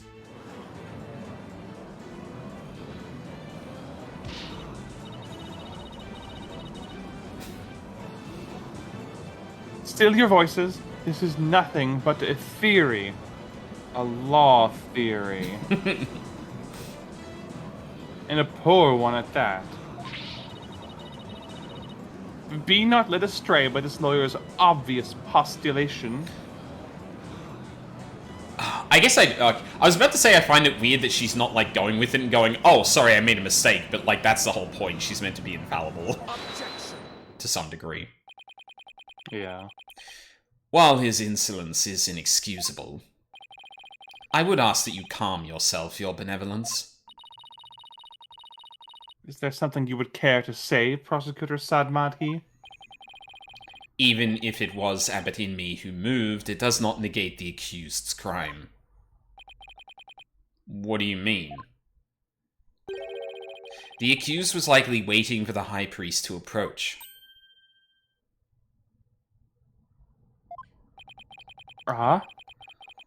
And as he neared, she plunged the dagger into him. It is as simple as that. Oh, right. Really doesn't change much, does it?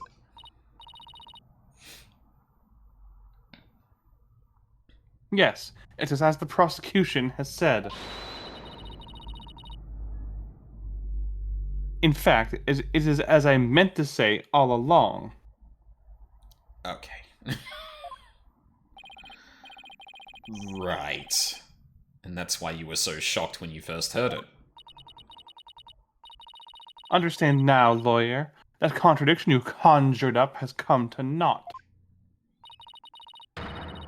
Once I hone my insights, it will vanish like the dying rays of the sun.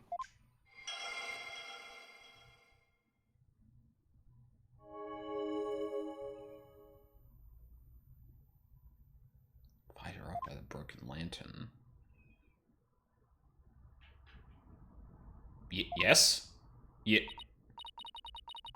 See, the fact is it was Abbot Inmi who moved.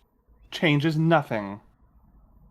It's very weird that it got hitched on that last statement and waited for me to press A to proceed. I was waiting for it to, like, also update that, but...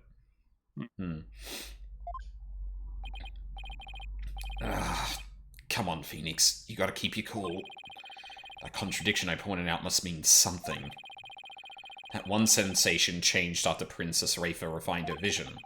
Stands to reason that something else might have changed too because of the refinement. I should focus on any sensations that have changed, while searching for more contradictions between them and her insights. Okay, I guess we'll watch it once more. Oh, fast forward doesn't fast forward it, it skips ahead.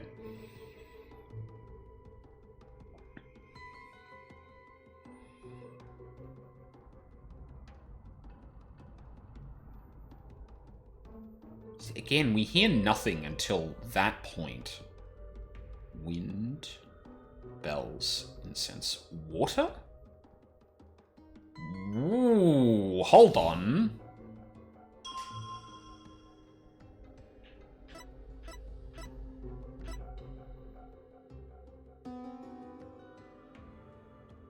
Didn't...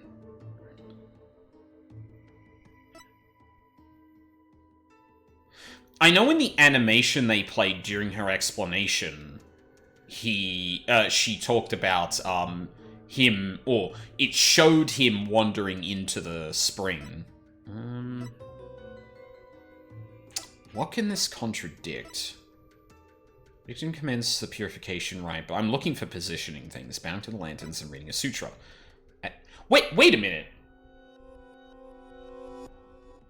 Water? That doesn't make any sense.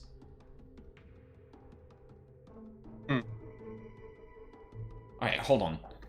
At the first part, the transformation rite ended. He lowered the sutra. Suddenly, he rushed the accused and tried to fight her off by the broken lantern. That's probably it. Because if we're feeling water, the most obvious place for that to be is the spring. Right.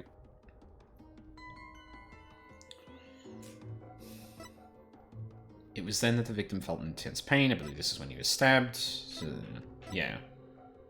Okay, I think this is about right. Objection!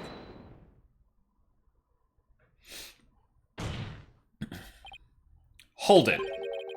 How do we know the purification rite was performed exactly as it was supposed to be? That's easy. Because it was meant to be. The customs governing the rite are very clear, and Abbot in me would have adhered to them. Well, that's strange. Mr. Wright, would you care to explain just what is so strange? Yes, I would ask you to consider the sound of the victim's footsteps.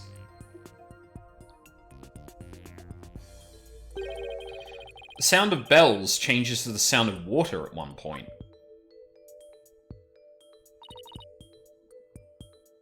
What's this?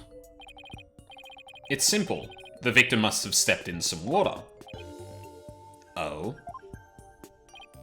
Yes. And the only source of water in the inner sanctum is the spring.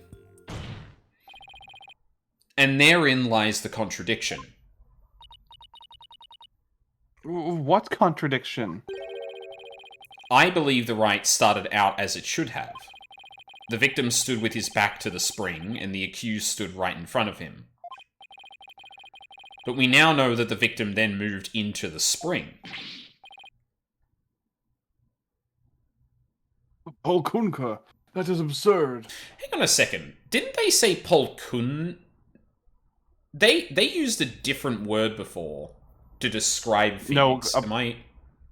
that was a Polkunk. It's related to the word that they shout when something absurd happens. Yeah, okay, so those are different words. Okay, cool. Yep. Yeah. Yeah, not to say... versus Polkunka. Yeah, like that... Yeah. Sorry, words. It just, yeah, it struck me as like, wait, that seems like the same root word, but because specifically before I was like, wait, did I just misremember how that word is spelt? But no, it's, yeah, that was the actual thing.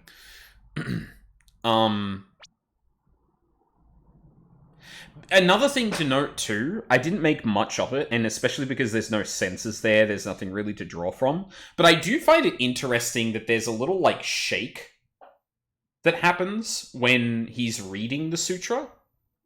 But again, we don't really hear anything, so... And that raises a lot of other questions, because, like, I don't know why they would start the rite off incorrectly, right? So I have to assume at this point that they started off as expected. But then something happens, and the high priest gets turned around, most likely when the sutra is up. But then he seems to look to the right, and we hear the wind sound. It's hard to tell if he's looking at the broken lantern at that point. Because, again, blurry vision, it doesn't really track. Or it doesn't seem to track. And then he walks into the water. Which, when you think about, when you think about the fact that the statue also had a hell of a lot of blood on it, him walking into the statue and potentially getting stabbed by that may also make sense. Like, Right. He's facing southward, and then for whatever reason he turns northward. The robes of Lady Kira are on the statue, and he walks forward thinking that's going to be a person, and ends up getting impaled by the statue. Now, that also doesn't make sense and would need some more unpacking, but that still doesn't explain the amount of blood on that statue. So even if I do think that theory is probably closer to correct, it still doesn't explain everything. Particularly why that robe doesn't seem to have any blood on it.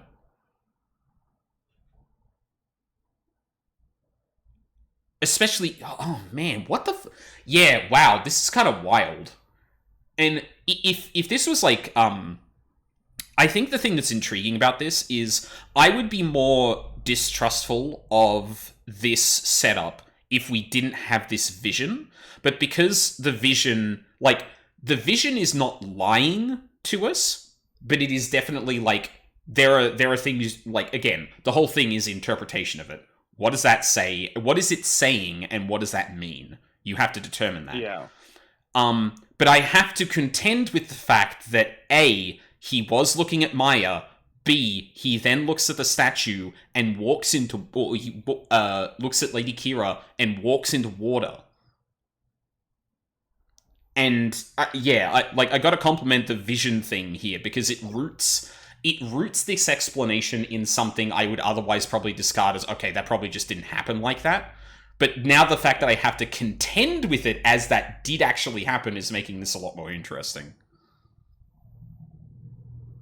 Yeah, I like this mechanic a lot.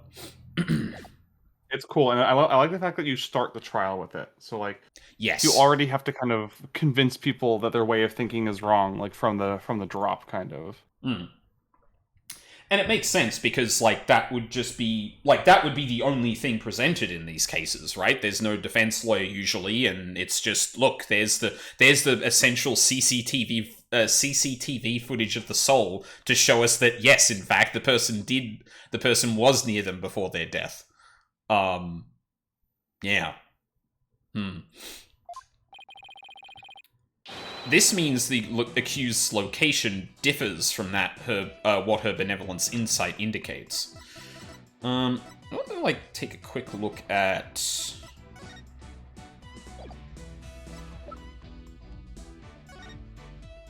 I don't really have, a good shot of the literal... grounds. Because I'm not really sure how he managed to get turned around. That's really strange to me. Especially when, if some sound happened and he looked up, that would make a bit more sense to me as, oh, he was interrupted doing something. Right.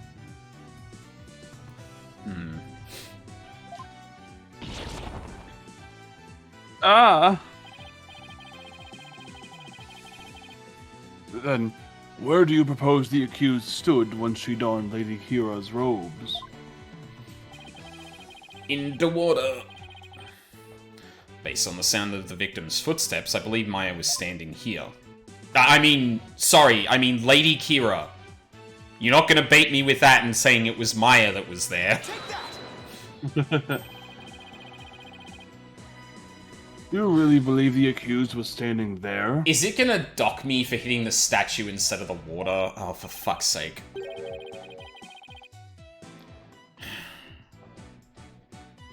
I mean, fair, but also I feel a little cheated by that one. Yeah. It's more ambiguous than it should be. Yeah. Please, anything but the God. Yeah. Let's have an actual answer this time.